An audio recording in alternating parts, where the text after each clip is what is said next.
نحمده ونستعينه ونستغفره ونعوذ بالله من شرور أنفسنا ومن سيئات أعمالنا من يهده الله فلا مضل له ومن يضلل فلا هادي له أشهد أن لا إله إلا الله وحده لا شريك له وأشهد أن محمدا عبده ورسوله اللهم صل على محمد وعلى آل محمد أما بعد. Jutaan terima kasih atas kesudian menjemput kepada seluruh pentadbir Surau Al-Munawwarah, surau yang selama beberapa tahun lepas saya duk mengajar kuliah duha di dewan sebelah tu. Pernah juga ceramah di sini kepada kuliah muslimat, kuliah duha tu waktu tak siap lagi yang tu. Bermula kuliah duha tu merata-ratalah dulu Yayasan Restu, pindah pergi ke perpustakaan, sampailah ke sini. Dulu memang bertahun-tahun jugalah, alhamdulillah. Syukur pada Allah Subhanahu Wa Taala. Tapi kuliah maghrib ni kali pertama. Ni kali pertama. Jutaan terima kasih atas kesudian menjemput. Baik, pada malam ini sebelum tu nama saya Amran bin Yusuf atau dalam IC Cik Amran bin Mat Yusuf. Nombor IC 700517025671. Lahir di Bukit Selambau, Kuala Ketil, Sungai Petani, Kedah. Tinggal sekarang di Bukit Beruntung, Selangor. Semenjak 23 tahun yang lepas saya tinggal di Bukit Beruntung. Alhamdulillah, tak rugilah di Bukit Beruntung. Sangat memberi keberuntungan. Ya, atas muka bumi Allah dia memang macam tu lah. Memang macam tu, insya-Allah. Malam ni kita nak sembang sedikit sebanyak dalam tempoh sehinggalah waktu azan isyak nanti, bersandarkan hadis daripada riwayat Imam Muslim dalam Sahih Muslim. Hadis nombor 4400 yang menceritakan tentang amalan sahabat Nabi, khalifah yang pertama, iaitu Abdullah bin Abi Quhafa Abu Bakar As-Siddiq radhiyallahu anhu. Ya, nama dia Abdullah bin Abi Quhafa. Ya, kita panggil dia Abu Bakar As-Siddiq. Malah sebelum Islam, kalau kita baca sirah, ada orang bagi tahu nama dia digelar sebagai Abdul Ka'bah, hamba kepada Kaabah. Tu sebelum Islam lah, sebelum Islam. Tapi bila masuk Islam, namanya Abdullah bin Abi Quhafah. Dia mati sama umur dengan Nabi SAW, umur 63 tahun. Itu sahabat, dia memang berangan ya untuk sama semuanya dengan Nabi SAW. Baik, dalam hadis ini, hadis sahih, yang pertama bagi tahu dulu hadis ni hadis sahih, hadis daripada Sayyidina Abi Hurairah radhiyallahu an, riwayat Imam Muslim dalam Sahih Muslim. Nak cerita tentang bagaimana sahabat Nabi yang nama dia Abu Bakar As-Siddiq ini, dia punya amalan yang membawa dia ke dalam syurga Allah, sehingga tercatat namanya 10 orang yang telah diiktiraf, diberi tauliah oleh Nabi SAW, dakhalal jannah, masuk syurga, bighairi hisab wa bighairi azab, tanpa hisab dan tanpa azab. Dijamin dalam hadis 10 orang tu, dan 4 orang yang pertama disebut khulafa ar-rasyidin, yang 4 orang tu dimulai dengan Sayyidina Abu Bakar As-Siddiq. Malah dalam hadis lain riwayat Imam Muslim, ya, menyebut bahawa Nabi SAW menyebut orang yang paling pengasih di kalangan umatku, orang yang paling pengasih di kalangan umatku adalah Abu Bakar As-Siddiq. Orang yang paling teguh menjaga agamanya adalah Umar Al-Khattab. Orang yang paling santun perangai dan perasaan malunya Sayyidina Uthman Affan. Orang yang paling jujur dalam umatku adalah Abu Ubaidah Al-Jarrah. Semua nama-nama mereka ni ada dalam 10 orang yang telah dijamin oleh Nabi SAW masuk dalam syurga Allah Subhanahu Wa Taala. Malam ni kita nak tengok sikit kelebihan amalan sahabat yang nama Abu Bakar As-Siddiq ni. Moga-moga kita dapat mengikuti amalan tersebut, dan moga-moga kita dapat menduduki syurga Allah seumpama duduknya sahabat Nabi SAW. An Abi Hurairah radhiyallahu anhu qala. Abu Hurairah sebelum Islam namanya Abdus Syam, hamba kepada matahari. Bila masuk Islam, Nabi bagi kepadanya Abdul Rahman.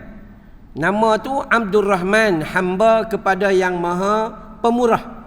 Tuan-tuan kalau perasan, kalau zaman Nabi, para sahabat Nabi ni, mereka ni dua nama yang paling banyak sekali. Abdullah, Abdul Rahman. Abdullah, Abdul Rahman.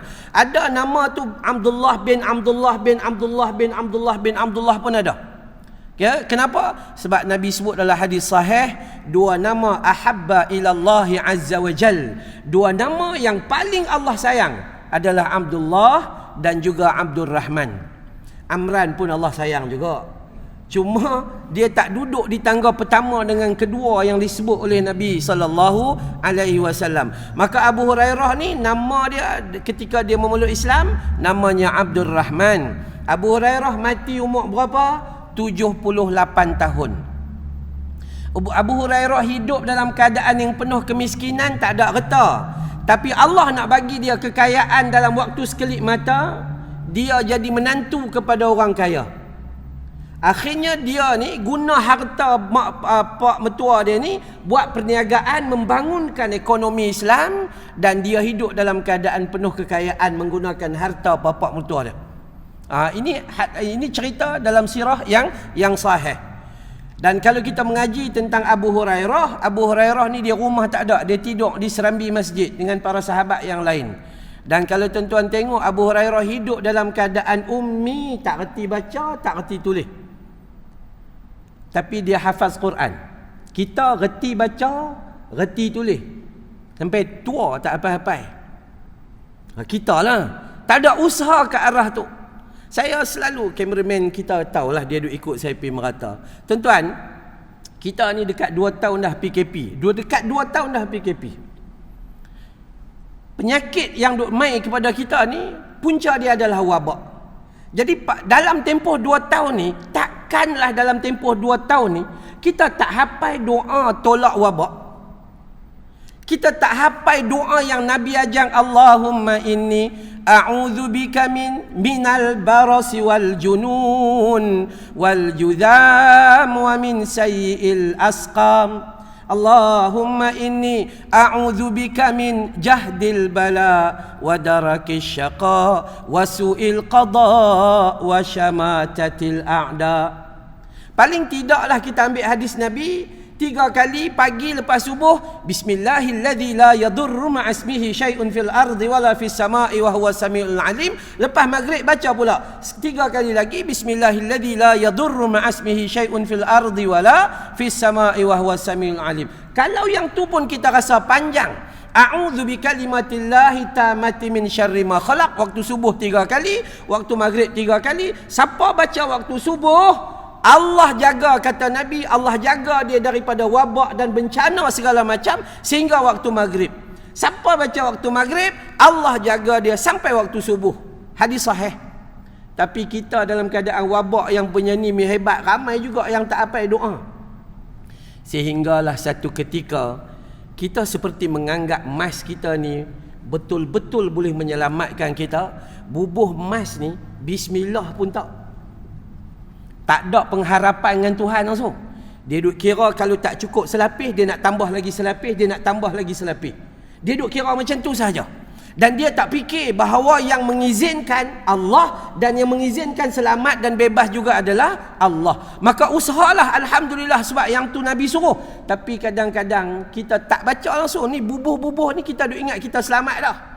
Rupanya patut bubuhlah dengan ucapan pendek, bismillah, jadilah. Masa kita tekan hand sanitizer tu pun bismillah pun tak. Beratuk punya panjang queue 4 jam nak ambil dos pertama, dos kedua. Lah ni dos galak. Siapa rasa-rasa kurang galak, pibuh satu lagi, 3. Masa dos pertama, dos kedua ni beratuk punya panjang. Masa cucuk tak ada langsung menyebut bismillahi tawakkaltu ala Allahi la hawla wala quwwata illa billah. Ini bila kita mengaji tauhid, rupa-rupanya kita tergolong dalam golongan, kita termasuk saya lah. Kita ni kadang-kadang leka, dan bila kita termasuk dalam golongan orang yang tidak ada perasaan muraqabatullah, tidak ada pengharapan kepada Allah. Bila dah kena, baru masa tu kita mengadu pada Allah Ta'ala. Jadi kita Jadilah seperti Abu Hurairah yang hafal Quran walaupun dia tak reti baca. Tulis tak reti, baca tak reti. Malah tuan-tuan, Abu Hurairah radhiyallahu an meriwayatkan 5374 hadis Nabi sallallahu alaihi wasallam, dan dia adalah periwayat hadis yang paling banyak dalam semua sahabat Nabi sallallahu alaihi wasallam. 5374 hadis Nabi sallallahu alaihi wasallam. Lebih daripada Sayyidina Abu Bakar As-Siddiq, lebih daripada Umar Al-Khattab, Sayyidina Uthman Affan wa Ali bin Abi Talib. Lebih. Kenapa? Sebab Abu Hurairah ni dia tok guru. Sedangkan yang empat-empat tadi tu pemimpin negara. Mereka tak sempat nak pergi mengajak orang di masjid. Tapi sebab mereka jaga rakyat. Tapi yang banyak hafal hadis, Abu Hurairah radhiyallahu an, 5374 hadis Nabi sallallahu alaihi wasallam. Baik. Kata Abu Hurairah, qala Rasul sallallahu alaihi wasallam. Abu Hurairah kata Nabi bersabda, "Man asbaha minkum al-yauma shaiman." Nabi tanya kepada sahabat dalam keadaan ramai-ramai ni, siapa-siapa di antara kalian yang al-yauma shaiman, yang hari ni puasa, dalam braket puasa sunat. Qala Abu Bakrin, lalu Abu Bakar kata, "Ana, aku." Amalan Sayyidina Abu Bakar yang bawa dia masuk syurga, puasa sunat. Nabi SAW tanya, qala faman tabi'a minkum al-yawma janazah. Siapa-siapa di antara kamu hari ini yang sudah mengiringi jenazah sampai ke tanah kubur. Dia dengar berita kematian, dia tak mau tunggu, dia terus pergi ziarah dan dia bantu menguruskannya sampai ke tanah perkuburan. Section 21 contohnya. Abu Bakar kata, qala Abu Bakrin ana. Dua. Nabi tanya lagi, qala, kata Nabi, faman at'ama minkum al-yawma miskina. Siapa-siapa yang hari ini di antara kalian yang dah bagi makan kepada orang miskin. Qala Abu Bakrin ana. Abu Bakar kata, aku dah buat dah. Dan seterusnya, qala, lalu Nabi bersabda lagi, faman ada minkum al-yawma maridan. Siapa-siapa yang hari ini, dalam hari ini ni dia dah pergi ziarah orang sakit. Abu Bakrin kata apa? Qala ana, aku dah buat dah. Maka apa yang Nabi kata? Faqala Nabi sallallahu alaihi wasallam, lalu Nabi bersabda, man ijtama'na fi imri'in illa dakhala al-jannah. Tidaklah semua perkara ini berada dalam amalan kalian illa dakhala al-jannah, kecuali masuk syurga Allah Subhanahu wa taala. Hak ni kita nak tumpu pada hari ini, nak tengok amalan ahli syurga Allah Subhanahu wa taala yang telah diiktiraf oleh manusia yang paling jujur dalam sejarah manusia, yakni Nabi sallallahu alaihi wasallam, yang telah mengiktiraf Abu Bakar As-Siddiq ahli syurga, dan apa amalan tambahan yang Abu Bakar As-Siddiq buat selain daripada yang fardu-fardu ni. Maka yang pertama yang kita tengok tadi, Abu Bakar As-Siddiq ni dia jenis orang yang asbaha minkum yauma shaiman, iaitu dia puasa sunat. Maka kalau kita nak berjaya, belajar memperbanyakkan puasa sunat. Dalam agama kita, puasa sunat yang paling mudah. Siapa yang paling kuat sekali? Puasalah seumpama puasa Nabi Daud alaihissalam. Selang sari, selang sari, selang sari, selang sari, selang sari. Siapa larat lah? Saya tak mampu. Sebab kita makan banyak. Kiri kanan duduk dalam Facebook ni, Satmi Rebui, Satmi Bandung, Satmi Hailam, tak dan kita. Okey. Mai pula kalau tak larat juga, maka puasalah Isnin dengan Khamis. Itu sunnah sahih daripada hadis yang sahih. Ya, puasa Isnin dengan Khamis, dapatlah 8 hari dalam tempoh 1 bulan. Kadang-kadang dapat 9 hari kalau ada minggu yang kelima. Ada lebihan lah. Ya, baik. Kalau siapa tak mampu yang tu, Nabi ajak kepada Abu Hurairah, puasalah pada hari putih, yakni 3 hari dalam tempoh sebulan. Ya, yakni bermula pada 13, 14 dan 15 hari bulan. Di sini ada perbincangan ulama. Ulama kata yang terbaik buat macam mana Nabi suruh, iaitu straight 3 hari straight, 13, 14 dan 15 hari bulan Islam. Siapa tak mampu, dia buat selang-selang ikut suka dia. Janji dalam tempoh sebulan ada 3 hari puasa. Ada sebahagian ulama kata tempoh 10 hari yang pertama 1 hari, 10 hari yang kedua 1 hari, 10 hari yang ketiga 1 hari. Habis. Tambahan lain yang tu lainlah. Puasa sunat Syawal ke, puasa hari Arafah ke, hak tu lainlah. Yang tu khusus. Tapi hak biasa ni, inilah yang dilakukan oleh sahabat Nabi SAW yang namanya Abdullah bin Abi Quhafah, yakni Sayyidina Abu Bakar As-Siddiq, yang dia ni bukan manusia biasa-biasa, tapi manusia yang menjadi sifat pengasih kepada manusia yang lain, dan dia adalah ahli syurga Allah. Yang pertama disebut di dalam 10 orang, nama Abu Bakar As-Siddiq disebut paling awal sekali. Jadi dia layak menjadi idola kita sebenarnya. Apa dia buat? Puasa sunat. Kita nak puasa sunat, yang terbaik sekali buat apa? Kita sahur. Jangan tak sahur. Kalau tak sahur, kalau orang rugi sikit lah. Sebab sahur ni sunnah Nabi. Sehinggalah Nabi kata, bersahurlah kalian walaupun hanya dengan seteguk air. Dapat makan kurma 3 biji, minum beberapa teguk air, dah cukup, selesai. Tak payah dia buat masak asam pedas ikan pari apa tu merapu. Ada pagi-pagi buta pedih perut dengan masak asam ikan pedas ikan pari tu tak mau. Ya, kita buat simple-simple saja. Okey, ini sunnah Nabi SAW yang kita boleh didik diri kita. Habis puasa sunat. Agama ni dia cerita mudah.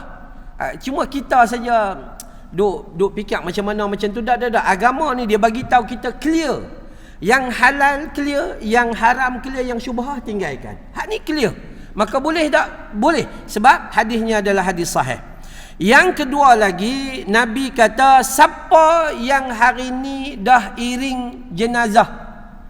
Kita orang lelaki ni bila dengar, orang perempuan pun sama, bila dengar ada kematian, perbetulkan perbuatan kita, terutama dalam grup WhatsApp kita. Siapa admin grup WhatsApp, tolong tegur sahabat-sahabat kita. Bila dengar ada berita orang mati, bukan send Al-Fatihah, bukan. Itu bukan ajaran dalam agama.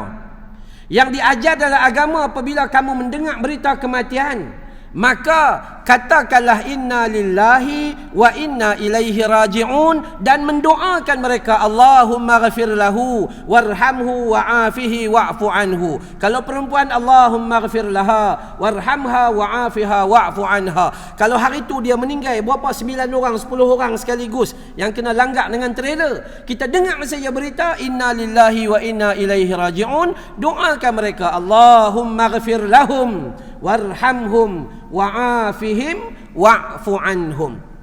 Ini sepatutnya.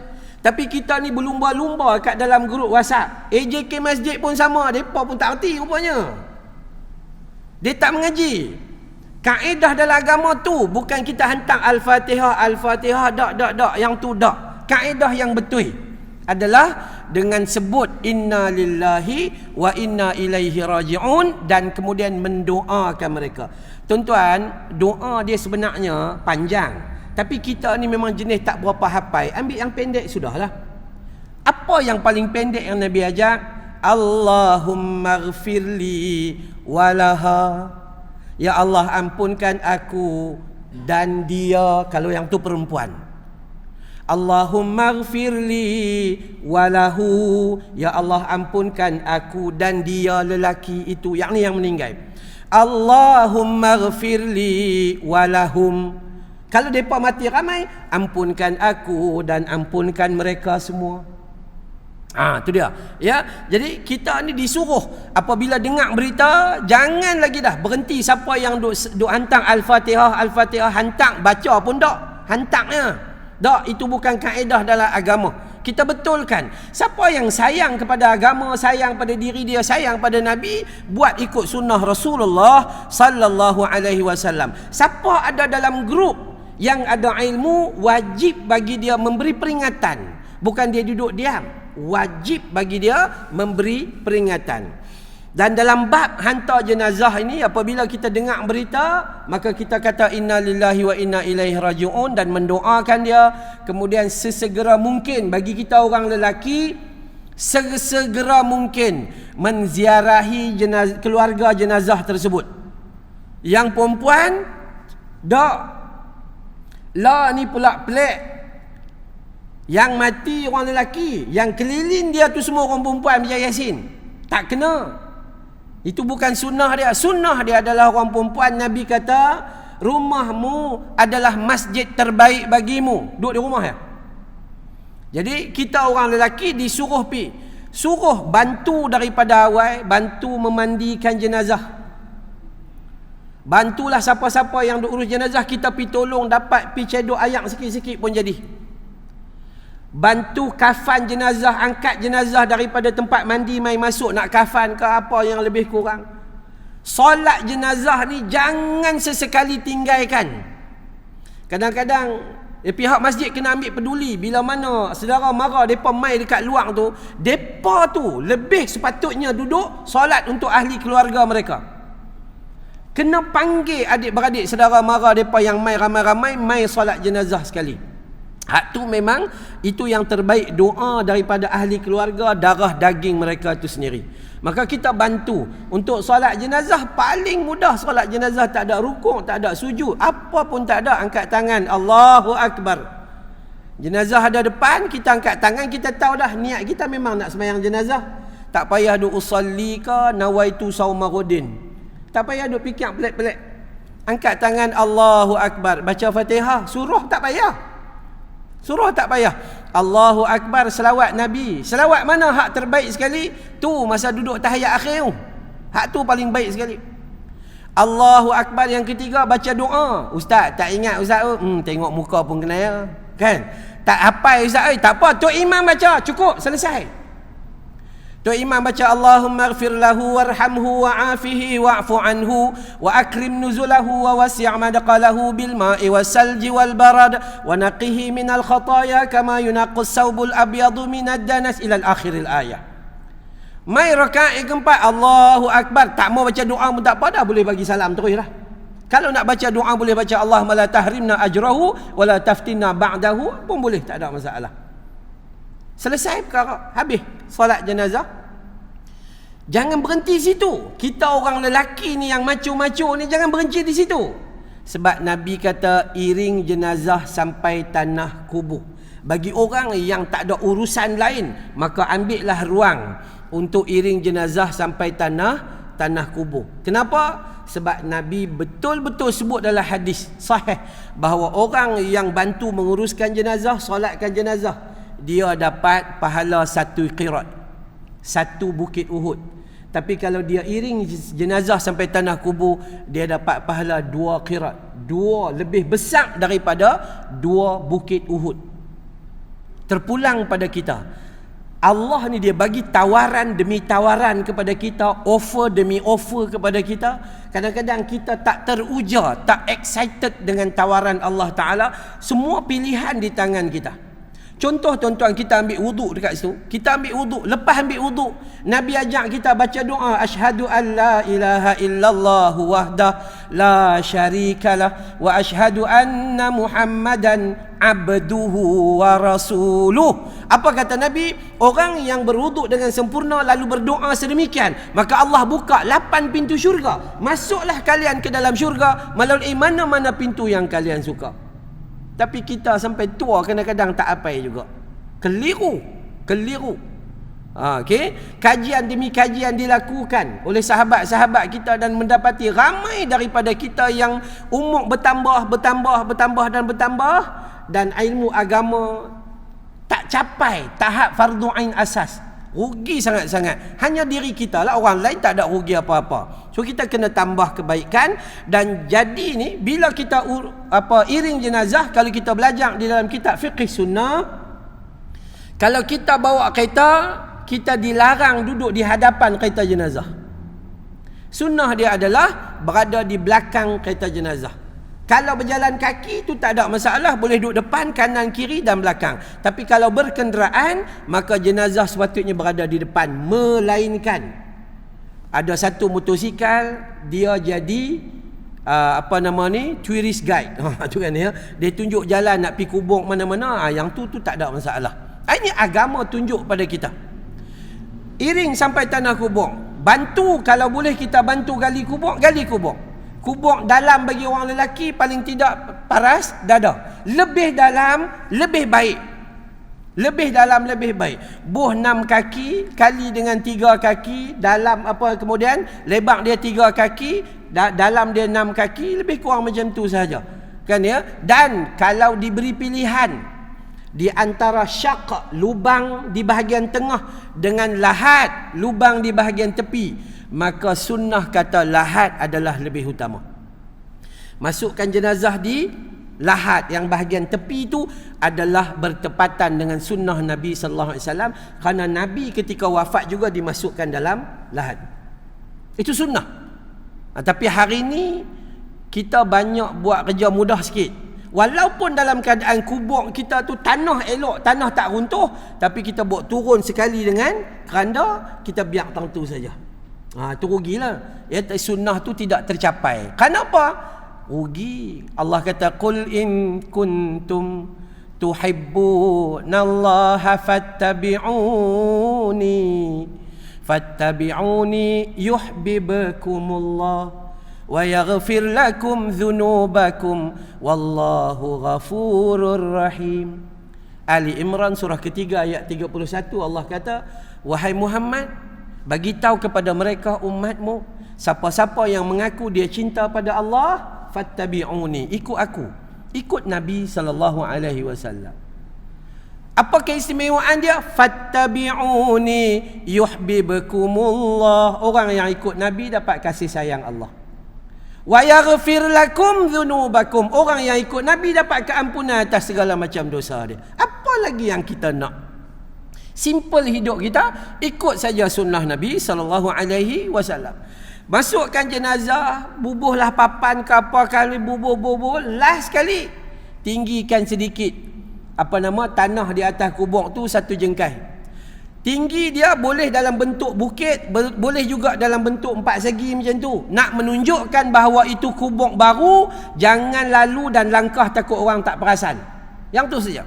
Cuma lepas minggu tambah-tambah musim hujan, kita kena pilah tambak balik tanah sebab dia mendap, itu logik.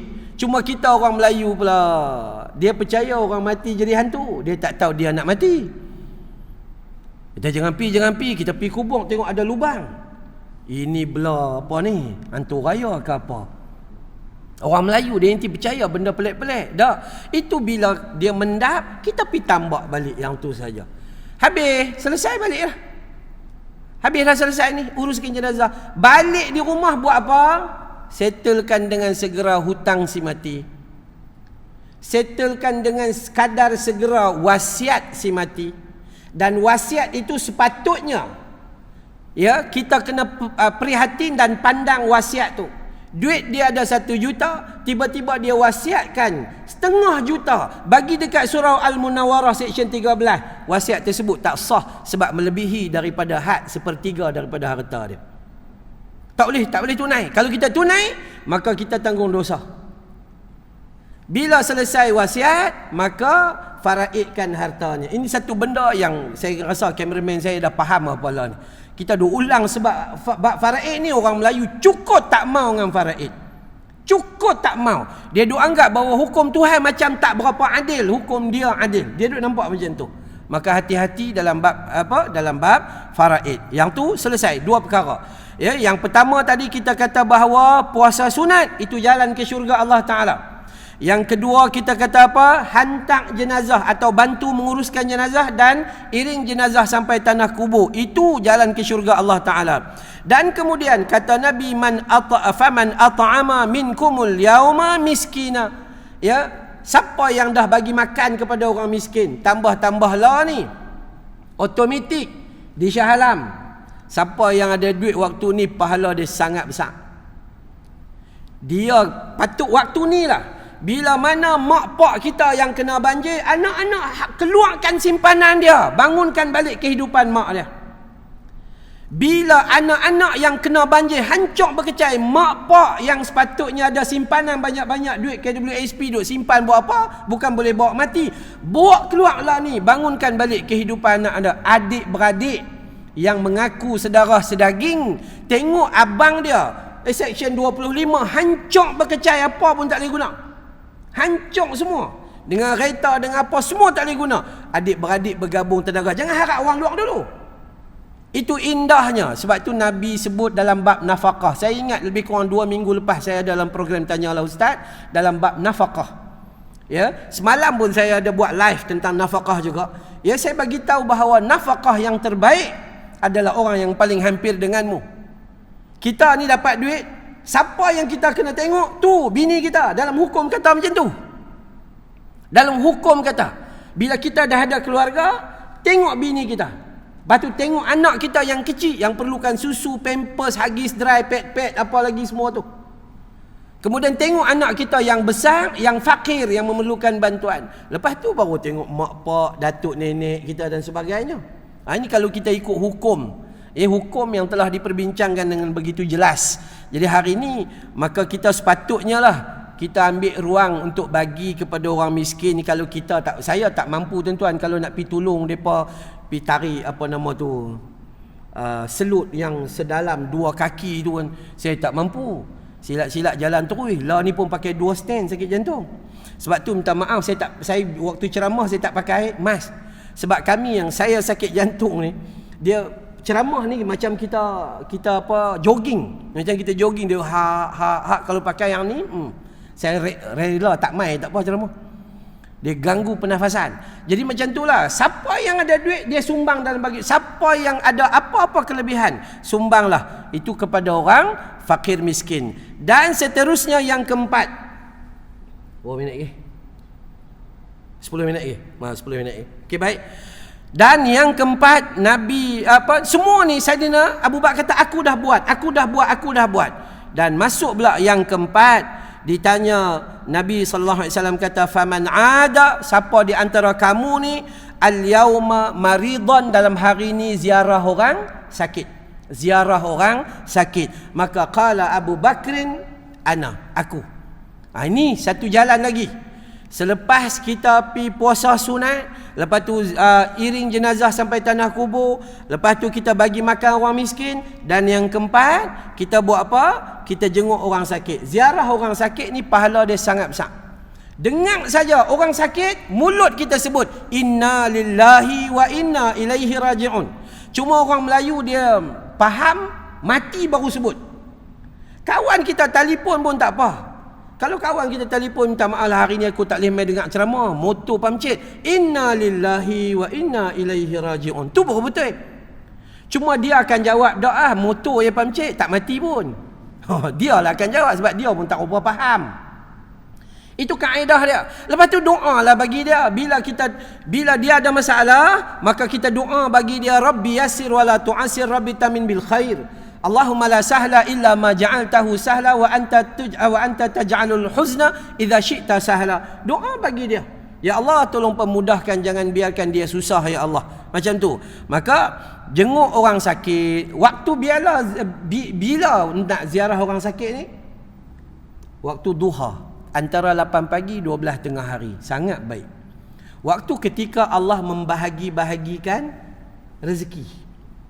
Juga termasuklah rezeki kesihatan. Yang kedua, waktu selepas asar sebelum maghrib, waktu kita beriadah, masa tu pergi ziarah orang sakit. Dan yang ketiga, awal malam, lepas maghrib pergi, jangan pergi pukul 12. Awal malam. Ulama kata dilarang kita pergi tengok orang, menziarah orang sama ada sihat ataupun sakit. Dilarang. Pertama, sebelum subuh. Dah tak ada kerja, pergi rumah orang sebelum subuh. Kan orang tadi tu kan baru je habis tahajud, nak rehat sekejap sebelum subuh. Yang kedua, jangan pi waktu zawal, matahari rembang tengah atas kepala. Waktu tu orang tengah qailulah, tidur nap atau tidur sekejap dan rehat bersama pasangan dia, penat. Dan yang ketiga, jangan pi rumah orang tengah malam.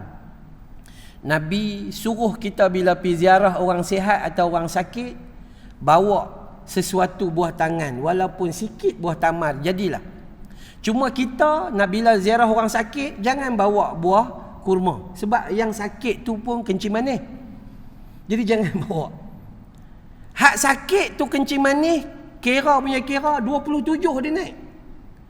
Hang bawa pi lagi buah kurma 37, esok calur bete, calur kerteh. Habis. Tengok dulu dia sakit apa. Bila dia sakit kencing manis, bila dia tak boleh makan, jangan bawa pi kat dia derian musang king, black tone, dan ini semua merapu umur. Kan ya? Maka ni tak boleh. Dia paling simple bila kita ziarah orang sakit, ubat yang paling sempurna. Dia tak bagi kesan apa-apa. Air Zam-Zam ya. Nabi sebut dalam hadis sahih, siapa minum air Zam-Zam dengan niat, Allah akan bagi air Zam-Zam bergerak macam mana niat dia. Hak tu ya. Habatus sauda tak boleh. Habatus sauda dia panas. Kalau penyakit tu penyakit yang panas, buh panas sekali lagi, calur. Habis. Kurma sama juga. Sebab tu anugerah makan kurma yang 7 biji hadis Nabi kata tu bukan pada kita. Kita ni kencing manis, darah tinggi, gout, sakit jantung, tak boleh makan kurma dah. Yang makan kurma 7 biji tu orang hak tak sakit lagi. Ini baru dah sakit dah baru pergi beli kurma satu tung. Bila kita mengaji tak ikut disiplin ilmu, maka kita macam tu. Sehinggalah orang yang jual kurma menggunakan hadis-hadis palsu pula. Okey, baik. Dan di hujung, saya nak sebut di hujung tu dikatakan kepada Abu Bakar dengan juga para sahabat, qala Nabi sallallahu alaihi wasallam, man ijtama'na fi imri'in illa dakhalal jannah. Tidaklah semua ini berada dalam hidup kalian melainkan kamu masuk syurga Allah Subhanahu wa taala. Maka apa kesimpulan kita? Kesimpulan kita mudah. Kita ikut Saidina Abu Bakar As-Siddiq dengan memperbanyakkan puasa sunat. Kecuali orang perempuan kat belakang, kalau nak puasa wajib minta izin pada suami dia dulu. Kalau suami tak ada masalah. Kita terjaga tu azan dah tak sempat nak makan apa sahur. Kan orang Kedah kata song. Kan tak dan nak sok macam mana? Tak apa, boleh terus. Ataupun kita bangkit semua tengok pukul 9 pagi, minum dak, makan dak, apa sebagainya. Puasa ajalah. Dah, boleh lah. Tak ada masalah. Itu sebab tu puasa sunat. Boleh. Buatlah puasa yang kita sebut tadi itu, iaitu sama ada puasa macam Nabi Daud selang sehari ke, puasa 3 hari dalam tempoh sebulan ke, atau 10 hari pertama 1 hari, 10 hari kedua 10 hari, 10 hari yang ketiga 1 hari pun cukup, tak ada masalah. Atau hak paling baik ambil 13, 14, 15 straight. Hak tu pun bagus. Yang kedua, yang dikatakan tadi, kalau ada kematian jangan tunggu untuk hadirkan diri bagi mengambil barakah dan pahala yang disediakan, dan usaha untuk iring jenazah sampai tanah kubur.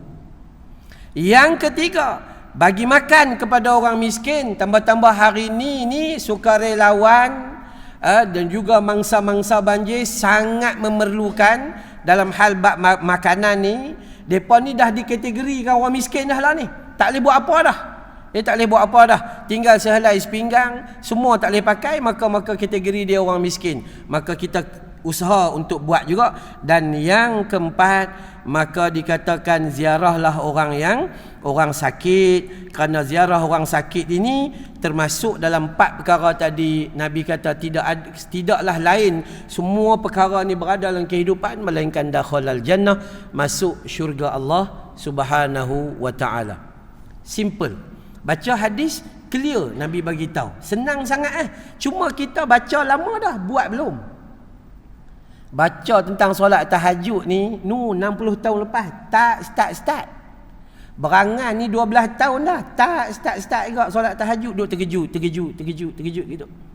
Tapi tak apalah, kita mengajilah paling kurang untuk memperbetulkan usaha kita di dalam mencari redha Allah Subhanahu wa taala berdasarkan pesanan daripada hadis baginda Nabi sallallahu alaihi wasallam. Insya-Allah 1 minit Okey, sampai di sini dulu. Moga-moga Allah menganugerahkan pertemuan baik dalam taman syurga. Nanti Allah anugerahkan pertemuan kita dalam Jannatul Firdaus. Amin ya rabbal alamin. Subhanakallahumma wa bihamdika asyhadu an la ilaha illa anta astaghfiruka wa atubu ilaik. Wabillahi taufiq wal hidayah. Wassalamu alaikum warahmatullahi wabarakatuh.